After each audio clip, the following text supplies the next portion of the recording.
Oi, gente, tudo bem? Bem-vindos a mais um vídeo aqui no canal. Se você é novo por aqui, eu sou a Giovanna Heringer, sou UX designer e eu compartilho a minha vida trabalhando de casa. E no vídeo de hoje eu quero compartilhar com vocês uma coisa que eu nem sei com o que eu vou me deparar por aqui.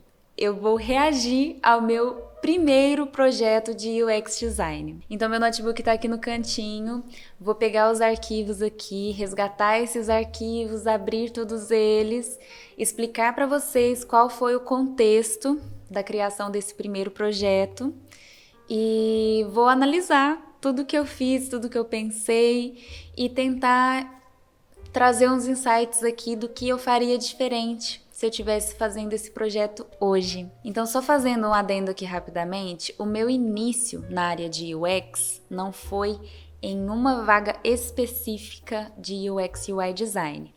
Eu comecei trabalhando como designer de geração de demanda em uma empresa que desenvolvia sites e aplicativos. Então eu cuidava mais da parte de social media, mas eu também atuava em alguns projetos de landing pages, dava suporte a alguns projetos de construção de sites. Então, quando eu fiz o processo seletivo para essa empresa, eu precisava construir o que eles chamavam de hot site. Eu não tinha noção nenhuma do que eu estava fazendo. Eu estava estudando a área de UX, só que assim, em um nível muito inicial. Eu dei o meu melhor para fazer esse processo seletivo, eu tentei fazer da melhor forma possível, mas só pela lembrança eu sei que tiveram vários erros e eu quero olhar, passar por todos eles aqui com vocês e tentar trazer alguns insights legais sobre o que eu poderia fazer de diferente se eu estivesse fazendo esse processo seletivo hoje. Então vamos lá? Vamos para a tela aqui do meu computador. Então vamos lá, pessoal. Eu resgatei a pasta do Google Drive e chama Kinjo Giovanna Gabriele porque o briefing era sobre uma marca sobre um restaurante de comida japonesa que se chamava Kinjo. Eu vou mostrar aqui o que está na apresentação, que a gente já olha com uma visão geral sobre o que era o projeto. E uma coisa legal de mostrar aqui é a forma que eu organizei as pastas. Isso aqui, gente, vem de um hábito que eu adquiri durante o meu curso técnico em informática, que todos os trabalhos que a gente ia fazer, a gente precisava organizar bem direitinho. E também tinha um outro ponto que era o seguinte, na área de programação a gente aprendia a manter os códigos identados, então a gente precisava sempre manter tudo organizadinho.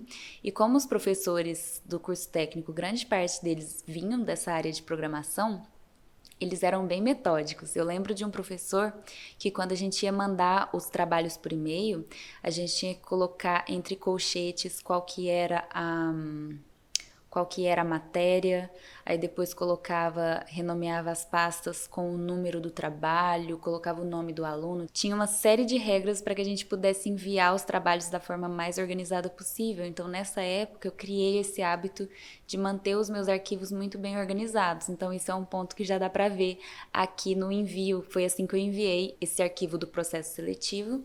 Então já é um ponto muito positivo, que foi muito bom eu ter aprendido sobre isso, e deixo essa dica para vocês.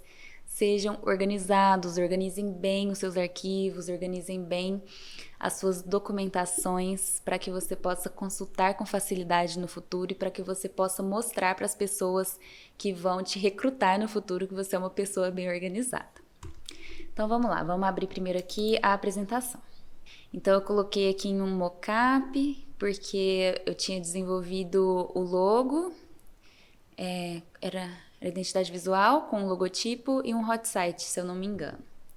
Então eu coloquei no primeiro no mockup, depois aqui essa apresentaçãozinha desse logo,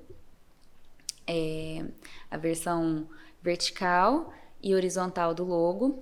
Como eu já disse em vídeos anteriores, eu venho da área de comunicação, publicidade e propaganda, então eu tenho um background de design, eu aprendi a fazer logotipos, eu já trabalhei fazendo logotipos, fazendo design, então já tinha esse background na área, e essa vaga precisava de uma pessoa visual designer. Eu ia trabalhar com social media, com produtos impressos, eventualmente com construção de interfaces, então precisava ter um sólido conhecimento na área de design. E eu já tinha nessa área, então por isso que tem esse logotipo aqui. Não se assustem, gente, na área de UX a gente não precisa fazer logotipo, não se assustem, isso aqui é outro contexto. Aí aqui eu falo sobre o conceito e construção do símbolo, então falando que o símbolo foi construído a partir de características únicas baseadas em pesquisas sobre a origem do nome e elementos típicos da culinária japonesa. Quando eu recebi esse briefing, eu fui pesquisar o que significava Kinjo, e eu descobri que Kinjo é o nome de um peixe, esse peixinho que eu desenhei aqui, é o peixinho dourado. Então eu fui abordando um pouco mais sobre isso durante a apresentação e construção aqui da apresentação do projeto. Portanto, o símbolo parte da premissa do significado de Kinjo, peixe dourado, que faz parte da culinária milenar japonesa e significa acúmulo de riqueza. Além disso, foi utilizado o hashi como elemento-chave da culinária em questão. Tinha um outro ponto também que eu lembro que no briefing não podia usar a cor vermelha, não podia usar vermelho para fazer a construção da marca desse restaurante de comida japonesa. Aí eu peguei os atributos desse peixe Kinjo, que é o peixinho dourado, e segui essas cores mais ou menos pro laranja, amarelo, para ficar meio douradinho. E juntei com o hashi para poder fazer sentido com a questão da culinária japonesa. Um ponto bem legal que dá pra gente destacar aqui é a questão do storytelling. É sempre importante a gente apresentar o que a gente escreveu. Às vezes, a pessoa que vai pegar o seu projeto para analisar não é uma pessoa da área que você está se candidatando na vaga. Por exemplo, aqui era a área de design, não necessariamente um designer iria pegar o meu projeto para ler. Então, eu tentei fazer da forma mais simples e clara possível para que qualquer pessoa de qualquer área conseguisse entender o que eu pensei, conseguisse entender a linha de raciocínio. Então, aqui no conceito e construção do símbolo, eu falo sobre ter construído o símbolo com a sequência de Fibonacci. Foi o primeiro logo que eu fiz seguindo a sequência de Fibonacci. Eu achei muito legal de construir dessa forma. Eu tenho um Reels, foi um dos primeiros Reels que eu postei na minha vida, mostrando o processo de criação desse símbolo. Eu vou colocar ele aqui, em algum lugar. Não sei se aqui do lado. Vou colocar aqui para vocês verem, posso deixar o link também para vocês assistirem depois. Mas foi muito legal de construir, eu desenhei à mão e depois fui montando com os círculos, fazendo a sequência de Fibonacci. Eu devia ter colocado o desenho à mão aqui, mas eu não coloquei, eu lembro que eu não coloquei. Mas se fosse hoje eu teria colocado também o meu rascunho à mão, porque eu acho que enriquece também a forma de pensar. Aí aqui eu mostro a tipografia, falo um pouco mais sobre a escolha da tipografia. As cores, e falo sobre a questão de não usar a cor vermelha e explico por que eu usei laranja, amarelo e preto.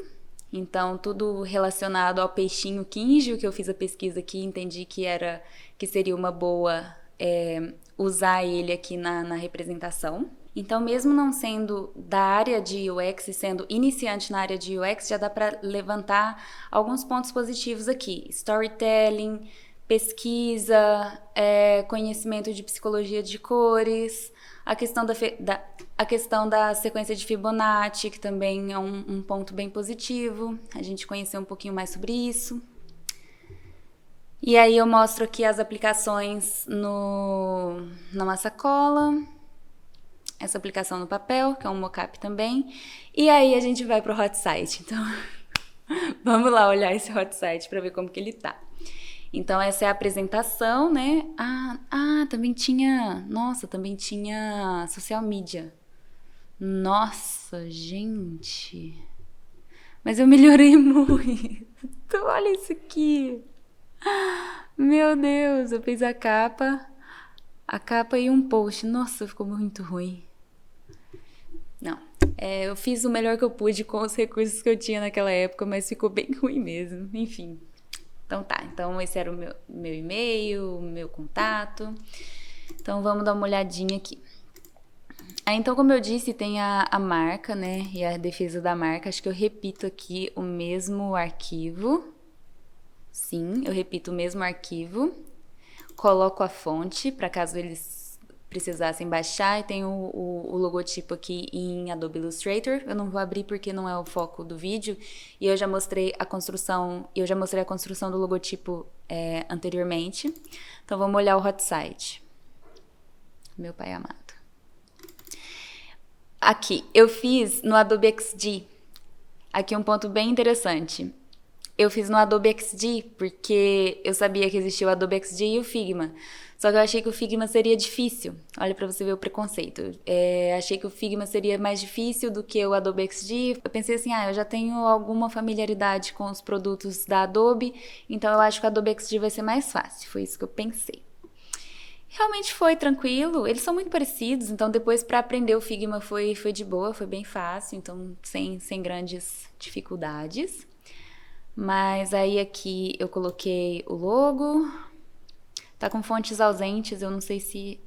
Acho que é essa fonte mesmo que eu escolhi. Sobre nós, contato, uma barrinha de pesquisa para buscar. Essa é a home, né, desse hot site. E aí eu fiz um banner. Eu peguei uma imagem do Free Pick com sushis aqui, comida japonesa. Coloquei esse desconto na primeira compra, @bem-vindo Kinjo, como se fosse um botão. De onde que eu tirei esse botão aqui? Mas tudo bem. Aí descendo um pouquinho tem um sobre nós e um Lorem Ipsum. E aqui embaixo um formulário de contato com nome, e-mail, telefone, cidade, mensagem e um rodapé com endereço, telefone. Nossa, tudo bem redondão, laranja, sem critério algum. Assim, tinha um critério, mas assim, eu não faria tão arredondado igual ficou isso aqui. Hoje em dia eu não faria assim, não. E não faria com essas cores, faria mais neutro, talvez um cinzinha. E fiz aqui também a versão mobile, com logo, telefone aqui, esse menu hambúrguer no cantinho, o banner adaptado para a versão móvel, sobre nós adaptado para a versão móvel também, perdendo os detalhezinhos que tinha na versão desktop, o formulário também adaptado para a versão móvel e o rodapé. Um ponto legal aqui é que eu usei o tamanho do iPhone 6, 7, 8 Plus, que eu acho que eram os que tinham na época. Não era. Olha, foi 2020, já tinha acho que o 11 e o 12, se eu não me engano. O 11 é certeza que já tinha, agora o 12 eu não sei, acho que ainda não, porque foi antes de setembro, acho que não tinha lançado. E o principal, eu acredito que tá em 1920 de largura e a extensão da página é personalizada de acordo com a quantidade de elementos que eu fui colocando na altura. Então, isso é um ponto muito positivo, eu já fiz nos tamanhos corretos de versão desktop e mobile. E uma coisa que eu sinto falta aqui que eu não sabia era as grids. Eu não teria colocado os elementos tão no cantinho. Então eu teria deixado as grids do Bootstrap aqui, o padrão de grids do Bootstrap, que eu aprendi nessa experiência de trabalho, lidando com os desenvolvedores, conversando com eles. Foram eles que me ensinaram que precisava seguir as grids. Então eu aprendi depois. Eu teria feito elas, tá fora daqui, acho que começaria aqui no meio as grids e ficaria, o conteúdo teria que ficar todo aqui no meio, assim mais ou menos. Eu posso mostrar num vídeo posteriormente o que são essas grids do Bootstrap, ou tentar colocar aqui por cima o que eu tava pensando, o que eu tava falando, mas não tem, porque eu não sabia, né? Tudo bem. Aqui também esse formulário ficou muito gigante, ele ia pegar quase que a tela inteira, então não faria dessa forma também. Talvez colocaria uma imagem de cantinho aqui pro formulário ficar no canto direito, por exemplo, ou diminuiria bastante a largura desse formulário, ele está muito grande. E na versão móvel aqui, de celular, eu acho que eu até acertei algumas coisinhas, como por exemplo, foi legal usar esse menu hambúrguer. Talvez eu teria usado ele no lado esquerdo, que é mais comum, e um pouco menos chamativo com esse botão laranja aqui. Eu devo ter pego isso em alguma referência que eu olhei no Behance, mas não faria dessa forma hoje. O telefone eu coloquei aqui em cima, esse logo tá gigante, eu poderia diminuir ele também. Eu acho que é isso, esse rodapé. Acho que eu faria muitas coisas diferentes, mas assim, com os recursos que eu tinha naquela época, até que eu me saí bem, acho que foi bem feito, foi um trabalho bem feito. O primeiro ponto que eu faria, então, era fazer já direto no Figma. O segundo ponto é usar as grids do Bootstrap, talvez pensar melhor aqui no tamanho das fontes. Deixa eu ver quanto que tava, porque eu não tinha ideia. Deve estar, olha, tá 35, não, tá 25. 25 esse corpo do texto. Não tem hierarquia, esse sobre nós poderia estar bem maior para fazer o contrapeso aqui, hierarquia de tipografia. Mas enfim, não tem style guide, porque eu nem sabia que precisava fazer nessa época, então os componentes estão bem pobrezinhos aqui, é só realmente isso aqui. Não tem página de style guide, não tem separação dos assets, que são os logos, os íconezinhos de redes sociais. Então, um outro ponto que eu faria hoje em dia seria criar uma paginazinha para definir o style guide. Hoje em dia eu faria a interface componentizada, utilizando auto layout, utilizando componentes mesmo, né? Componentizando os elementos da interface. Mas eu faria isso hoje, com a experiência que eu tenho hoje, com a bagagem que eu tenho hoje. Naquela época, eu não sabia. E tá tudo bem. Então, a gente vai aprendendo ao longo do tempo, a gente vai conhecendo os elementos ao longo do tempo. Então, não se cobre demais no começo. Tenta aprender, dar o seu melhor com os recursos que você tem. Mas não se cobre, tipo assim, ai, nossa, eu não sei o que eu deveria estar fazendo e não tô. Isso você vai aprender ao longo do tempo. Então tá tudo certo. Eu deixei um documentinho de texto aqui também escrito read.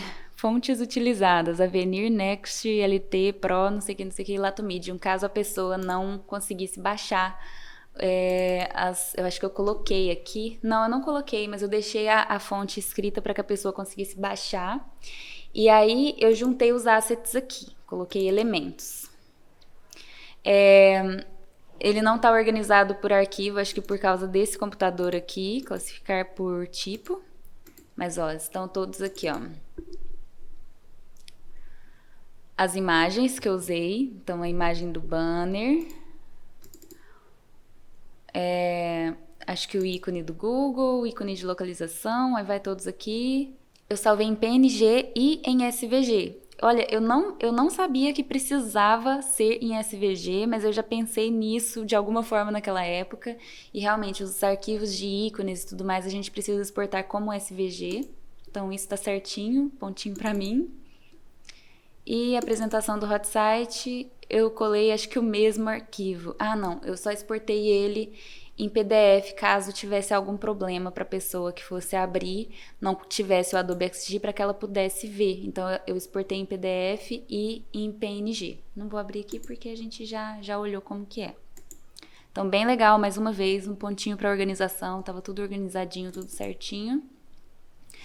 E a pasta de social media, mandei o arquivo aberto em Photoshop. Os elementos originais, acho que isso era uma regra também, colocar os elementos originais. Então, as imagens, tudo que tinha sido usado. Então, é isso. Então, tem uma imagem aqui. Eu coloquei tudo, até detalhes, assim. E os elementos finais, que, ai, gente, esse eu fiquei com vergonha, porque ficou muito feio. Mas, enfim, era o que eu sabia fazer na época também. Aprendi muito, fiz muito post de social media lá, então eu aprendi bastante coisa, melhorei bastante nesse aspecto, mas com os recursos que eu tinha na época, ficou legal. Eu mandei um mocapzinho. É bem legal também pensar na apresentação, fazer a apresentação bem feita, bem montada. Então, esses pontos são alguns pontos muito positivos. E eu acho que é isso, gente. Espero que vocês tenham gostado de ver esse primeiro projeto. Espero que tenham saído alguns insights que te ajudem na construção do seu primeiro projeto de UX. Hoje em dia eu teria feito de uma forma muito diferente. Eu posso até trazer alguns outros projetos de processos seletivos que eu fiz, que tem alguns outros que estão melhores, tem alguns casos de estudo, tem alguns com mais detalhes de style guide, um pouco mais de detalhe de visual design, da parte de UI. Então eu posso trazer em outros vídeos. Comente aqui se você quiser ver isso em um próximo vídeo. E eu vou ficando por aqui. Espero que vocês tenham gostado, espero que esse vídeo tenha sido útil para vocês. Não se esqueçam de se inscrever no canal, deixar o seu like, compartilhar com as pessoas que você conhece, compartilhe muito esse vídeo, curta muito, comente, engaje aqui, que me ajuda demais. Me siga no Instagram também. E é isso pro vídeo de hoje. Um beijo e tchau!